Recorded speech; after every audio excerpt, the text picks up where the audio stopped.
asi kutsamwa kwenyu kwakadzorwa munondinyaradza.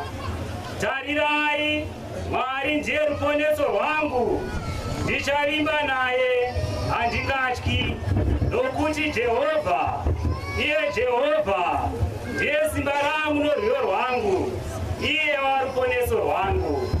Saka muchachera mvura nomufaro pamatsime oruponiso.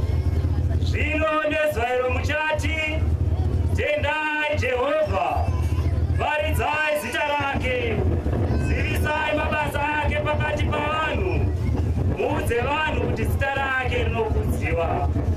Imbirai Jehovha, nokuti wakaita zvinhu zvakaisvonaka, izvi ngazvizivikanwe panyika yose. Danidzira upururudze, iwe ugere pagomo reSioni, nokuti mutsvene waIsraeri mukuru pakati penyu. Afrika yedu, Afrika. Zvino tinotenda Mwari zvikuru nekuti the African Apostolic Church, sangano ravapostora vaAfrica, rakaitwa Sioni, ugaro hwaMwari wamasimba ose, kutanga musi wa17 February mugore ra1956 muchizaruro chaishe wedu Jesu Kristu achiburuka kubva kudenga ari mugore jena rezuva, achiperekedzwa nevatumwa vake 12 vaimba zvaisiririsa kwazvo. Zvakaitika kudai, muranda waMwari St. Paul Mwazha waAfrica achiona muchizaruro, akanga ari kumabudazuva achivaka imba yake. Zvino mumwe murume akamudaidza kuti vanopinda musangano muCentral Africa. Zvino pamusangano uyu muranda waMwari St. Paul Mwazha waAfrica akaenda patafura akaripira 25 cents kana kuti 2 in 6, akapiwa tikiti reunhengo kana kuti membership card muchirungu.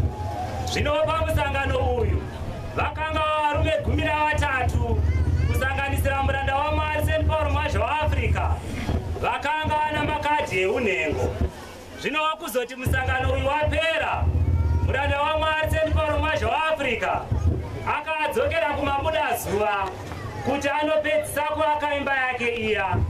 Zvino asvika paimba iyi akatanga kusada imba yacho nekuti chidziro nedenga zvakanga zviri zvamapango. Chidziro zvose nedenga zvaiva zvipfupi-pfupi, chidziro chakanga chisati chanamwa nedenga rakanga risati rapirirwa. Ndopa akatanga kushoropodza imba iyi achiti, handichadi chimba chamapango chakadai, ndava kuenda kumabudazuva kunozvakira imba yangu yedombo.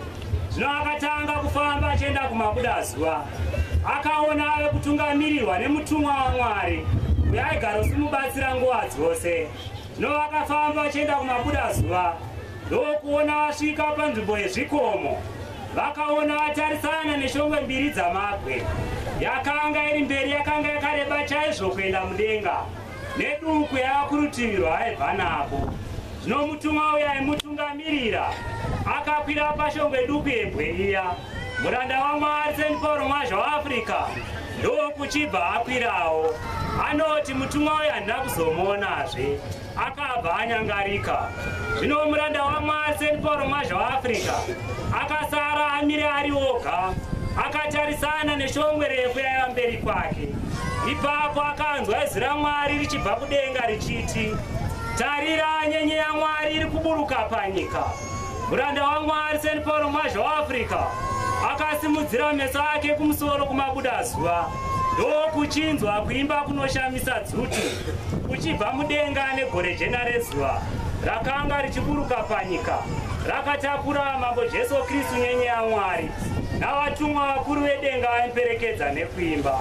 Inonzi Archangel Choir. Zvino anoti ndakadzikatidzwa kuona gore iri neshongwe refu yaiva mberi kwake, asi kuimba kwaibva mugore kwakaramba kuchisvika munzeve dzemuranda waMwari St. Paul Mwazha waAfrica, kwaitapira kunzwa munzeve zvokuti shu. Zvino gore rakachitanga kufamba richikwira kumusoro kweAfrica. Muranda waMwari St. Paul Mwazha waAfrica zvaiva akatarira gore richikwira kumusoro, akaona Africa yose yangoti sandara sebani risina miti kana makomo, kusara bedzi kwecho chikomo chaakanga amire. Zvino gore rakanomhara mugungwa rekumusoro kweAfrica rinonzi Mediterranean Sea. Asi kuimba kwaibva mugore kwakaramba kuchingosvika munzeve dzemuranda waMwari St. Paul Mwazha waAfrica. Zvino gore rakazoti richisimuka pakadzutuka rukova rwemvura rwakadambura nepakati peAfrica kusvika kugungwa rekuzasi rinonzi Southern Ocean. Zvino gore rakachitanga kufamba riri pamusoro perukova, asi kuimba kwaibva mugore kwakaramba kuchingosvika munzeve dzemuranda waMwari St. Paul Mwazha waAfrica. Jesu Kristu nyenyaya yaMwari navatumwa vakuru vedenga vaimuperekedza nekuimba rakaramba richiburuka kuchamhembe.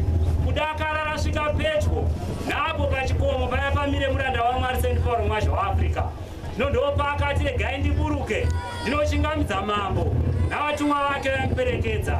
Zvino akapfuura nepaya vakaimba akairamba. Yezvo nepaya pavakapinda musangano muCentral Africa vakapiwa matikiti eunhengo. Zvino pakubva apa akaona vana vadzidzi vake 12. Zvino vakafamba vose vachienda kurukova kumavirazuva.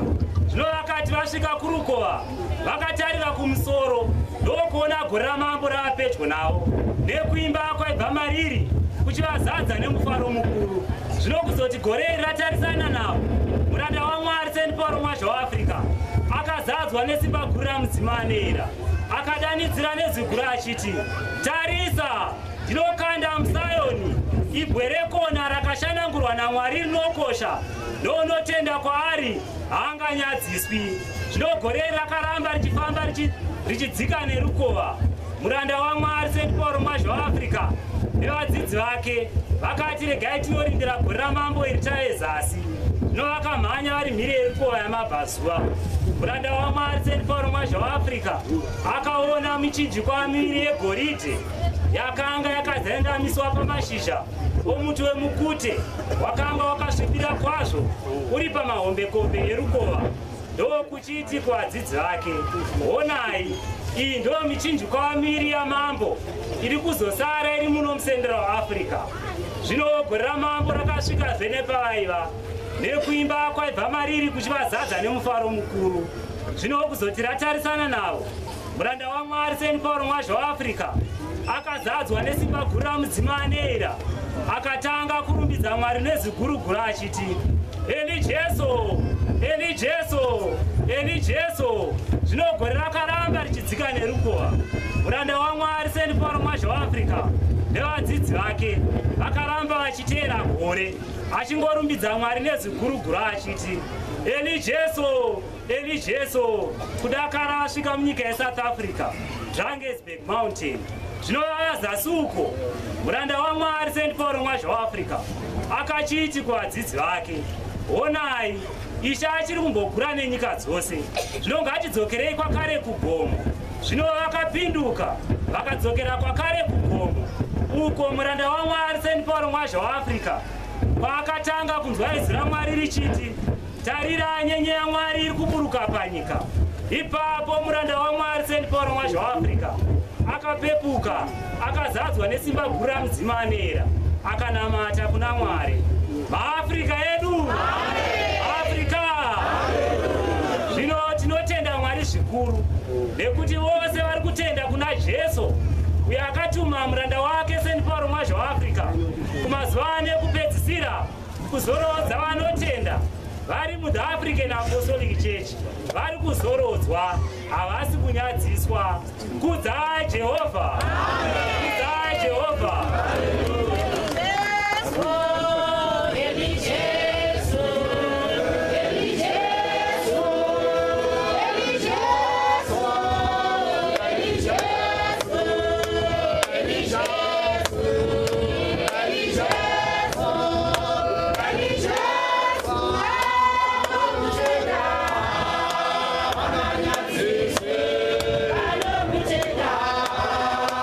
Amen.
tinotenda Mwari, watinotenda kwaari iye asinganyadzise muAfrika yedu. Zvino nhasi Mwari haana kutinyadzisa, watiunganidza pano kuzadzise minamato yedu yatanga tichiita mazuva akawanda kubvira kare nakare, tichikumbire kuna Mwari kuti atideedzere muprista mukuru Bishop Edwards Ngoni Mwazha,